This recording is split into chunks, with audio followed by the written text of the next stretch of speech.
expliquons peut-être ce mécanisme de création monétaire par les banques. Il est, somme toute, pas très compliqué, mais un peu ahurissant si on regarde les choses de près.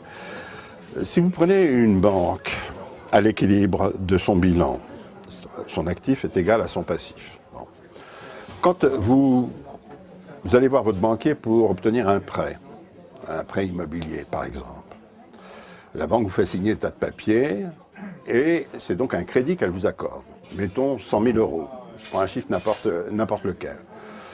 Ce chiffre, il apparaît dans le bilan de la banque à son actif. C'est un actif pour la banque. Pour vous, c'est une dette, mais pour la banque, c'est un actif. Donc, on écrit 100 000 à l'actif de la banque. Le banquier va dire, bon, vous me donnez en garantie ce que vous allez acheter, c'est-à-dire cette valeur, cet immeuble, cet appartement qui vaut 100 000 euros, et moi, je vais mettre sur votre compte 100 000 euros que vous pourrez utiliser comme vous l'entendez.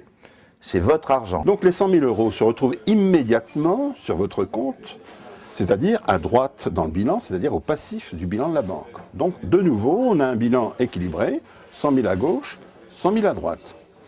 On a créé de ce fait-là, par cette dette, 100 000 euros de création monétaire. Parce que ces 100 000 euros, ils vont circuler ensuite. La création monétaire, c'est la monétisation d'un actif. C'est-à-dire qu'à partir de ce moment où il y a eu cet accord entre le banquier et vous, la monnaie a été créée, de la nouvelle monnaie a été créée. Bien sûr, le banquier va vous demander un intérêt pour ce travail épouvantable qu'il a eu. Mais récapitulons un petit peu. Un agent économique non bancaire, ménage, entreprise ou même État, désire un crédit de 100 000 euros. Par exemple, ce ménage a décidé d'aller s'adresser à une banque pour lui parler de son projet.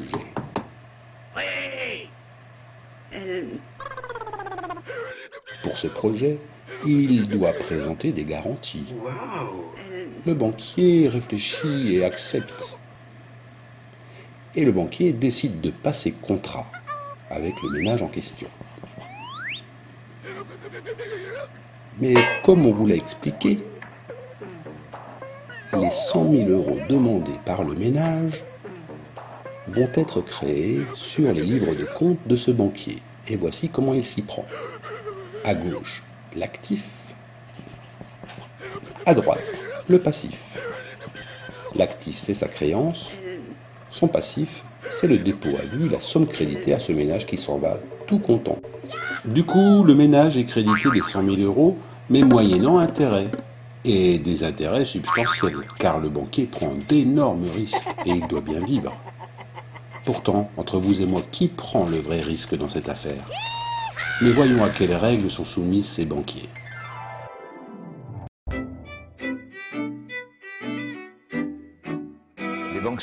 Les banques commerciales, créent effectivement la monnaie à condition d'abord qu'il y ait des gens qui leur demandent de la monnaie, qu'il y ait une demande de crédit.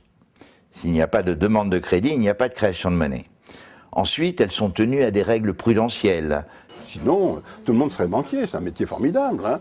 Il suffit d'accorder des crédits à quelqu'un, de retrouver ces crédits sous forme de dépôt, et après on touche les intérêts en question.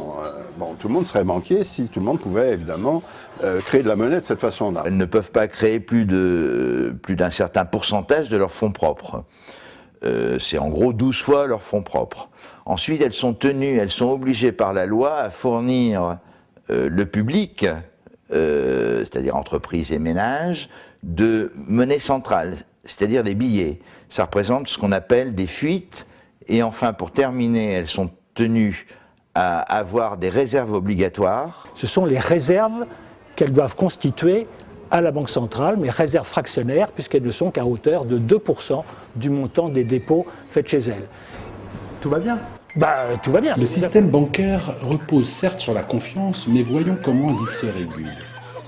D'abord, il faut savoir que toute banque commerciale possède un compte en monnaie centrale ou fiduciaire auprès de sa banque centrale.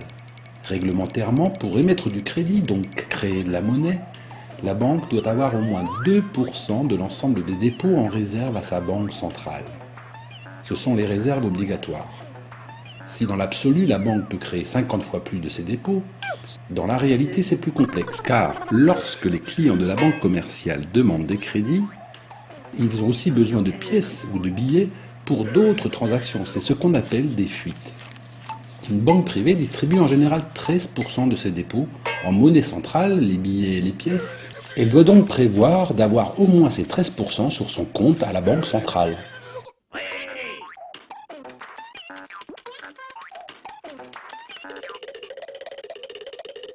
Au final, cette banque est donc en capacité de créer 7 fois plus que ce qu'elle a en dépôt.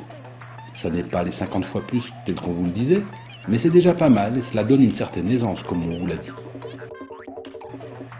Enfin, on évalue aussi la capacité d'une banque à pouvoir respecter ses engagements financiers, c'est-à-dire à faire face aux risques qu'elle a pris.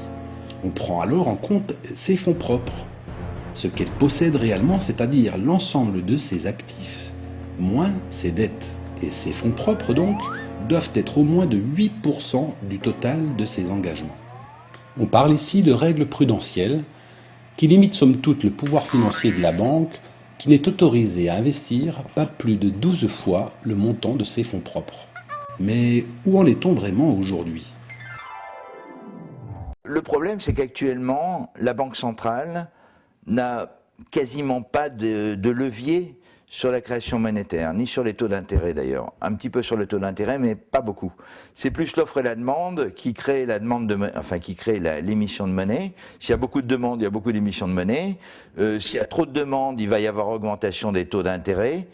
La Banque centrale, en fait, est obligée de suivre en courant les banques commerciales. Ce qu'il faut bien comprendre, c'est que le système à réserve, à couverture fractionnaire, ne peut marcher qu'avec des béquilles externes, sinon il explose. Les deux béquilles, c'est la Banque centrale comme prêteur en dernier ressort, c'est ce que nous avons déjà vu, et la deuxième béquille, c'est la garantie sur les dépôts.